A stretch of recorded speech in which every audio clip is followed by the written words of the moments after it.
मुंबईकरांना पुन्हा एकदा पूल बंदीचा सामना करावा लागणार आहे। सायन, धारावी, वांद्रे, माहीम या परिसराला जोडणारा सायन रेल्वे स्थानकावरचा 110 वर्ष जुना पूल लवकरच पाडला जाणार आहे। रेल्वेकडून 5व्या आणि 6व्या मार्गिकेच्या कामाकरता हा सध्याचा पूल पाडून नवा पूल उभारण्याचा प्रस्ताव आहे। मध्य रेल्वे 5व्या आणि 6व्या रेल्वे मार्गावरील पुलाची पुनर्बांधणी करते आहे आणि याकरता सायन धारावीचा हा पूल पाडला जाईल। मुंबई महापालिकेनं माहीमची जत्रा संपल्यानंतर म्हणजे 4 जानेवारीनंतर हा पूल बंद करण्याची परवानगी मध्य रेल्वेला दिली आहे। मात्र माहीमची जत्रा संपल्यावर नेमक्या कोणत्या दिवशी पूल बंद करायचा याचा निर्णय मध्य रेल्वेनं अद्यापपर्यंत घेतलेला नाहीये।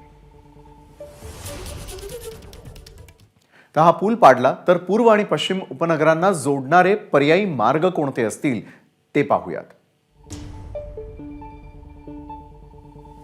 कुर्ला मार्गे सांताक्रूज चेंबूर लिंक रोडनं द्रुतगती मार्गाकडे, सायन रुग्णालय सुलोचना शेट्टी रोडवरून आंबेडकर रस्त्यानं कुंभारवाडा,